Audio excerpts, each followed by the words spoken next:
அட இவ்வளவு நாளாக இது தெரியாமல் போச்சே. ரொம்பவே புதுமையான முறையில் அருமையான ரெசிபிங்க. Hi friends, welcome to Chennai food. இந்த ரெசிபியை நான் எப்படி செய்கிறேன் நீங்களே பாருங்கள் வாங்க. வீட்டில் சப்பாத்தி பூரி செஞ்சுட்டு மாவு மிச்சமாயிடுச்சுன்னா அதை வீணாக்காமல் நம்ம இந்த மாதிரி செஞ்சு கொடுத்தா குழந்தைங்க விரும்பி சாப்பிடுவாங்க.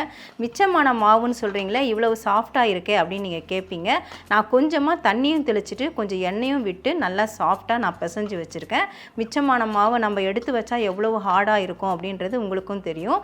ஆனால் இந்த அளவுக்கு நம்ம சாஃப்டாக அதை பண்ணிக்கணும். லேசாக தண்ணி தெளித்து விட்டு 1 டீஸ்பூன் அல்லது 1 டேபிள் ஸ்பூன் அளவுக்கு எண்ணெய் சேர்த்துட்டு நல்லா கைகளை வச்சு இந்த மாதிரி அழுத்தம் கொடுத்து நம்ம பிசைஞ்சோம்னா நமக்கு அது ஒரு சாஃப்டான மாவு பதத்துக்கு கிடச்சிடும்.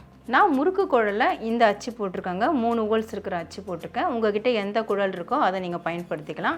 கொஞ்சமாக நம்ம அப்படியே எண்ணெய் தடவி விட்டுக்கலாம். ஃபஸ்ட் டைம் மட்டும் இந்த மாதிரி தடவிட்டால் போகிறோம். நம்ம அழுத்துகிற அந்த குழலுக்கும் சேர்த்து அப்படியே கொஞ்சமாக தடவி விட்டுக்கணும். இப்போ இதிலேருந்து மாவு நான் கொஞ்சமாக எடுத்துக்கிறேன். மாவு ரொம்ப டைட்டாக இருந்தால் தேவையான அளவு தண்ணி தெளிச்சுக்கோங்க. ஆனால் அது ரொம்ப அதிகமாகிடக்கூடாது. நான் கோதுமை மாவு தாங்க பயன்படுத்துகிறேன். இதிலேருந்து மாவு எடுத்து கொஞ்சமாக நான் இதில் போட்டுட்டேன். இப்போ இதை நம்ம பிழிஞ்சு விட்டுக்கலாம். இந்த மாதிரி பிழியணுங்க. இதை நம்ம தண்ணியில் தான் பிழிய போகிறோம். ஸ்டவ் ஆன் பண்ணிவிட்டு ஸ்டவ்வில் பாத்திரம் வச்சுருக்கேங்க. 1 லிட்டர் அளவுக்கு நான் தண்ணி ஊற்றிருக்கேன். நம்ம குடிக்கிறதுக்கு பயன்படுத்துகிற தண்ணியை நீங்கள் சேர்த்துக்கோங்க. இப்போ நம்ம கொஞ்சமாக எண்ணெய் சேர்த்து விட்டுடலாம். 1 டீஸ்பூன் அளவுக்கு எண்ணெய் சேர்த்துருக்கேன். மாவில் உப்பு இருக்கனால நான் உப்பு சேர்க்கலை. உப்பு இல்லைன்னா நீங்கள் சேர்த்துக்கோங்க. இப்போ கொதிக்கிற ஸ்டேஜ் ஆகிடுச்சு. நம்ம பிழிஞ்சு விட்டுடலாம். இந்த அளவுக்கு லென்த்து வந்தோடனே நம்ம அப்படியே கட் பண்ணி தண்ணியில் விட்டுடலாம். மறுபடியும் அப்படியே அது மேலேயே பிழிஞ்சு விடலாம். இப்போ நான் இந்த குழலை தாங்க பிழிகிறேன். அந்த குழலை பிழியறதுக்கு ரொம்பவே டைட்டாக இருந்துச்சு. அதில் 3 ஹோல்ஸ் இருந்தது. இதில் பார்த்தீங்கன்னா 10 ஹோல்ஸ் இருக்கும். ஈஸியாக இருக்கும் பிழியறதுக்கு. இந்த குழல் நீங்கள் வாங்கணுன்னா நான் அதுக்கான லிங்க்கை கொடுக்குறேன். நீங்கள் டிஸ்கிரிப்ஷனில் லிங்க்கை கிளிக் பண்ணி நீங்கள் வாங்கிக்கலாம். இப்போ மறுபடியும் மிச்சத்தையும் நான் பிழிஞ்சிடுறேன். இதே மாதிரி ஓரளவுக்கு லென்த்து வந்தோடனே நம்ம கட் பண்ணி அப்படியே தண்ணியில் விட்டுடலாம். இதே மாதிரி எல்லா மாவையும் நம்ம பிழிஞ்சு விட்டுக்கலாம். நாம் வச்சுருந்த மாவு எல்லாத்தையுமே பிழிஞ்சிட்டோங்க. இந்த அளவுக்கு வந்திருக்கு பாருங்கள். பிழிஞ்சதுக்கப்புறம் அப்படியே ஸ்பூன் போட்டு ஒரு தடவை கலரி விட்டுட்டேன். ஒரு 5 நிமிஷம் வெந்தால் போதும். அதுக்கப்புறமா நம்ம எடுத்து நார்மல் வாட்டருக்கு மாற்றிட்டு தண்ணியை வடித்து எடுத்துக்கணும்.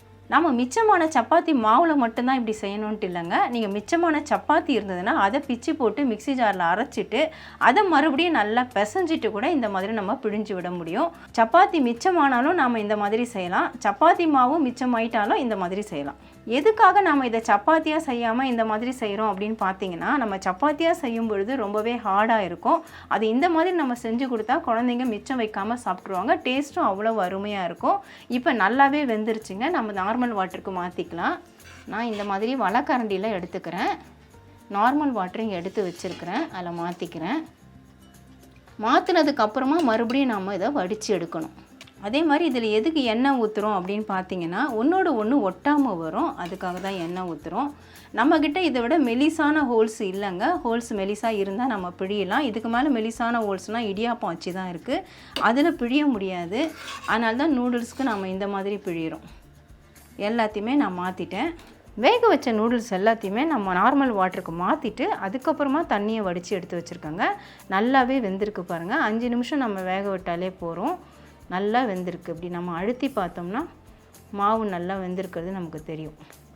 ஸ்டவ்வில் கடாய் வச்சுருக்கோங்க. கடாய் நல்லா ஹீட் ஆகிடுச்சு. ஸ்டவ் ஹை ஃப்ளேம்லேயே வச்சுக்கோங்க. 2 டேபிள் ஸ்பூன் அளவுக்கு எண்ணெய் சேர்த்துக்கலாம். எண்ணெய் சூடானதும் 1 இன்ச் அளவுக்கு இஞ்சி நான் தோல் சீவிட்டு துருவி வச்சுருக்கேன். அதை இதில் சேர்த்துக்கிறேன். 4-5 பூண்டு பொருட்கள் தோலை நீக்கிட்டு அதையும் துருவி வச்சுருக்கேன். அதையும் சேர்த்துக்கிறேன். இஞ்சி பூண்டு லேசாக வதங்கட்டும். 1 பெரிய வெங்காயத்தை நீல வாக்கில் கட் பண்ணி வச்சுருக்கேன். அதை இதில் சேர்த்துக்கிறேன். வெங்காயம் ஓரளவுக்கு வதங்கினா போகிறோம்.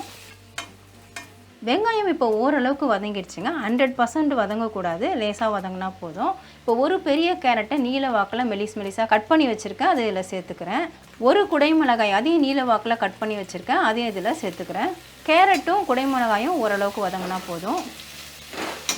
நாம் சேர்த்த குடைமிளகாய் கேரட்டு ஓரளவுக்கு வதங்கிடுச்சுங்க. இப்போ நம்ம மசாலா சேர்த்து விட்டுக்கலாம். உங்கள்கிட்ட சில்லி சாஸ் இருந்தால் நீங்கள் சில்லி சாஸ் சேர்த்துக்கோங்க. நான் ரெட் சில்லி பவுடர் தான் சேர்க்குறேன். 1 டீஸ்பூன் அளவுக்கு சேர்த்துக்கிறேன். உங்களோட உப்பு காரத்தை பொறுத்து நீங்கள் சேர்த்துக்கோங்க. கூடவே 1 டீஸ்பூன் கரம் மசாலா சேர்க்குறேன். இது ஆப்ஷனல் தான். உங்களுக்கு பிடிச்சிருந்தா சேர்த்துக்கோங்க. சேர்த்தா டேஸ்ட் நல்லாயிருக்கும். 1 டீஸ்பூன் அளவுக்கு சால்ட்டு சேர்க்குறேன். ஏன்னா நம்ம சாஸ்லாம் சேர்க்க போகிறோம், அதிலலாம் பார்த்தீங்கன்னா உப்பு இருக்கும், அதனால் பார்த்து சேர்த்துக்கோங்க. இப்போ 2 டேபிள் ஸ்பூன் அளவுக்கு டொமேட்டோ கெச்சப் சேர்க்குறேன். நீங்கள் எடுக்கிற அளவை பொறுத்து கூட்டி குறைச்சி சேர்த்துக்கோங்க. கூடவே 1 tablespoon soya sauce, dark soya sauce தான் யூஸ் பண்ணுறேன். உங்கள்கிட்ட வினிகர் இருந்ததுன்னா வினிகர் 1 டேபிள் ஸ்பூன் சேர்த்துக்கோங்க. நான் வினிகர் சேர்க்கலை. இப்போ அப்படியே கலந்து விட்டுடலாம். இப்போ நல்லா கலந்து விட்டாச்சுங்க. நம்ம ரெடி பண்ணி வச்ச இந்த நூடுல்ஸை இதில் சேர்த்துடலாம். அப்படியே உதுத்து விட்ட மாதிரி சேர்க்கலாம், ஆனால் நமக்கு உதிரியாக தான் இருக்குது. மேலே பார்த்தீங்கன்னா கொஞ்சமாக நான் மிளகுத்தூள் தூவுறேன். இதுவும் ஆப்ஷனல் தான், உங்களுக்கு டேஸ்ட்டு பிடிச்சா நீங்கள் சேர்த்துக்கோங்க. டேஸ்ட் நல்லாயிருக்கும், அதனால தான் நான் சேர்க்குறேன். கூடவே கொஞ்சம் கொத்தமல்லி தழை, ஸ்ப்ரிங் ஆனியன் இருந்தால் நீங்கள் ஸ்ப்ரிங் ஆனியன் சேர்த்துக்கலாம். இப்போ நல்லா அப்படியே கலந்து விட்டுடலாம். பொறுமையாக கலந்து விட்டுக்கோங்க. நல்லா கலந்து விட்டாச்சுங்க. நல்லா மிக்சிங் ஆகிருக்கு பாருங்கள். நான் ஏற்கனவே டேஸ்ட்டும் பார்த்துட்டேன், உப்பு காரம் கரெக்டாக இருக்குது. இப்போ நம்ம ஸ்டவ் ஆஃப் பண்ணிவிட்டு சர்விங் பிளேட்டுக்கு மாற்றி நம்ம பரிமாறலாம்.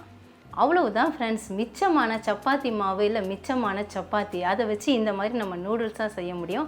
டேஸ்ட் அவ்வளோ அருமையாக அட்டகாசமாக இருக்கும். இப்படி செஞ்சு கொடுத்தா குழந்தைங்க மிச்சம் வைக்காமல் சாப்பிட்ருவாங்க. குழந்தைங்க மட்டும் இல்லைங்க, பெரியவங்களும் விரும்பி சாப்பிடுவாங்க. ஏன்னா டேஸ்ட் அவ்வளோ அல்டிமேட்டாக இருக்கும். இது வரைக்கும் நீங்கள் இந்த மாதிரி ட்ரை பண்ணனா கண்டிப்பாக ட்ரை பண்ணி பாருங்கள். இப்போ நான் பிளேட்டிங் மாற்றிருக்கேன், எப்படி இருக்குன்னு நீங்களே பாருங்கள். நான் சொன்ன மாதிரி ஏற்கனவே டேஸ்ட் பார்த்துட்டேன். இப்போ உங்களுக்காக நான் சாப்பிட்டு காட்டுறேன். நம்ம கொஞ்சம் லென்த்தாக தான் பிழிஞ்சோம், ஆனால் கிளறும் பொழுது கொஞ்சம் உடஞ்சிருக்கும், அவ்வளோதான்.